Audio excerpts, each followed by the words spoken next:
Magandang hapon mga kababayan. Dito na naman tayo mang-aasar dito sa isang Itbulaga. Hmm. Gigil na gigil si Mr. Itbulaga. Soto Miles. Bakit gigil na gigil ka? Na dinideclare ng Supreme Court ang impeachment complaint is unconstitutional. Binasura kasi ng Supreme Court ang impeachment complaint na naman. Mabuhay ang Pilipinas. Kaya ganyan na lang kagigil. At nawarak ang ambisyon ni Soto. Ito ang sinasabi niya. Dahil doon sa pagbasura ng Supreme Court, ito ang nasabi ni Soto, I will support a charter change at this point. Dati ayoko yan. Kahit anong magpadala ng kahit anong basurang impeachment, hindi na magagalaw yung impeachment in my opinion. Now, impeachment in the Philippines is an impossible dream. Baliktad nga eh. Ngayon naaabuso na walang ma-impeach. Ang nakikita ko na outright solution dito, which could not be called outright. Ipalitan na natin ang konstitusyon. Baguhin na natin pagkaganyan. Soto naman. Bakit ito, Soto? Nabasag ba ang panaginip mo at ang pangarap mong maging Vice President? Dahil kapag na-impeach si BP Sara, ang Senate President ay magiging Vice President. Iyon ba, Soto? Ang kinagagalit ng tumbong mo? Soto, Miles? Sabi pa nga ni Maharlika, Miles, Soto, anong nangyari nga pala sa isyu ninyo ni Miles? Tandaan mo to, Soto, nakakahiya ka at nakakatawa ka talaga.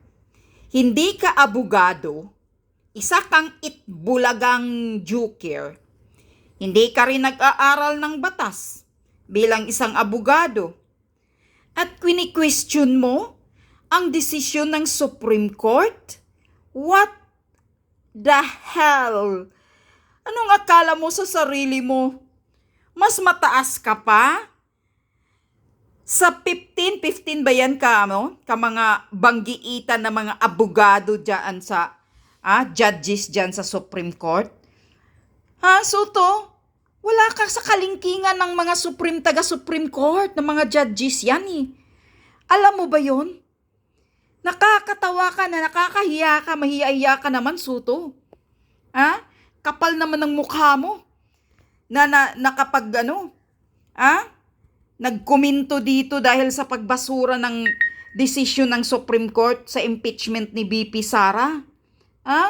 Nasusunog kasi ang pangarap mo.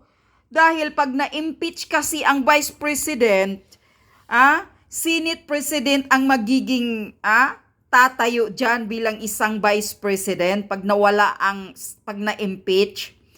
Kaya yan kasi ang pangarap mo, di ba? Akala ko ba'y sabi mo noon, hindi ka na tatakbo sa national sa 2028, magpapahinga ka na dahil lulo ka na.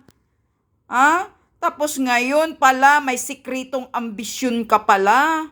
Kaya siguro gigil na gigil ka.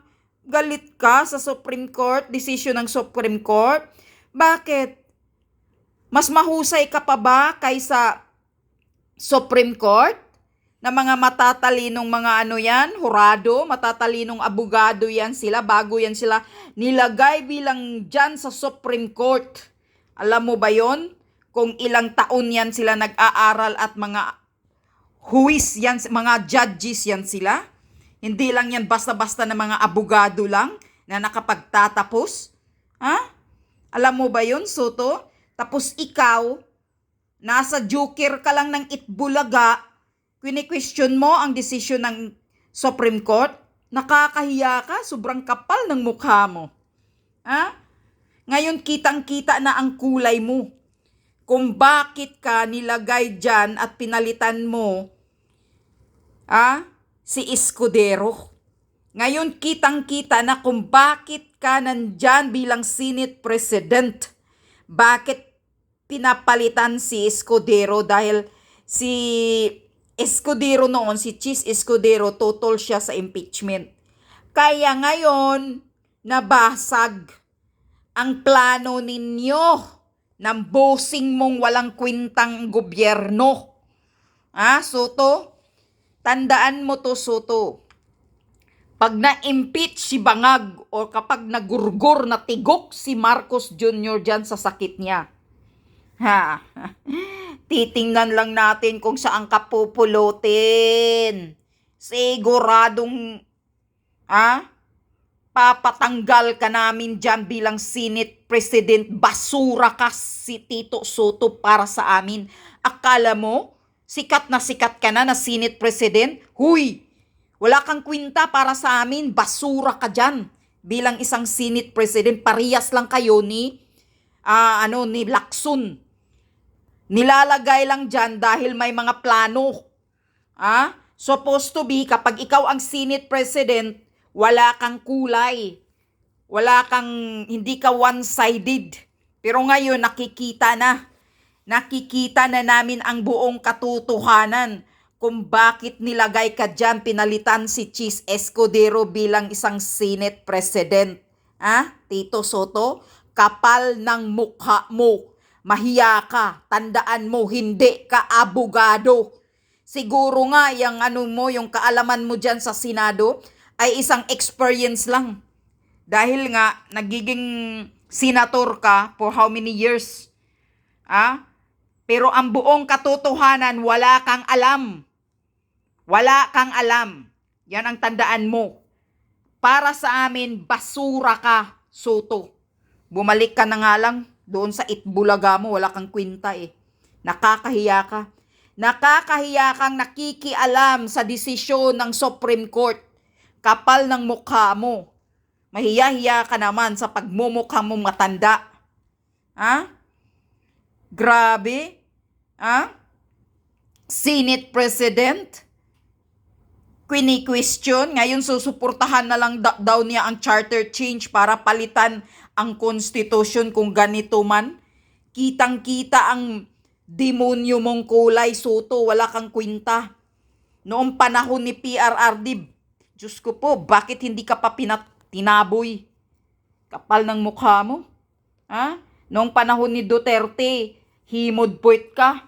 Kunyaring sunod-sunuran ka rin. Dahil takot. Mukha mo talaga, andyan talaga ang mukha mong pagkadilawan. Titingnan natin, pag nawala na yan sa posisyon si Marcos Bangag Adictos, makikita na naman ang ibang kulay nito sa pagmumukha. Iba na naman ang kulay nito kasi dilawan naman talaga to eh. Ang mga dilawan ngayon, karamihan, dahil mga bayad ang mga bunganga, tahimik sila ngayon. Pero titingnan natin, pag nawala na yan sa posisyon si Marcos Jr., di ba mag-iingay na naman yung mga dilawan ng mga anti-Marcos, yung mga hudas na yan. Pero ngayon, tahimik sila. Dahil sinungal-ngalan yung mga bunganga ng maputang ina. Himod-puwit sila ngayon kay Marcos Jr. dahil ayaw talaga nila sa Duterte. Takot talaga sila kapag Duterte ang makaupo dahil hindi nila mauto-uto. Hindi nila mauutosan, hindi nila mabubulungan. Yan. Ngayon, gusto nila si Bangag. Dahil si Bangag ay uto-uto, walang kwintang presidente. Kailan pa kaya matigok yung hudas na yan? Tutandaan mo, Soto, sobrang kapal ng mukha mo. Mahiya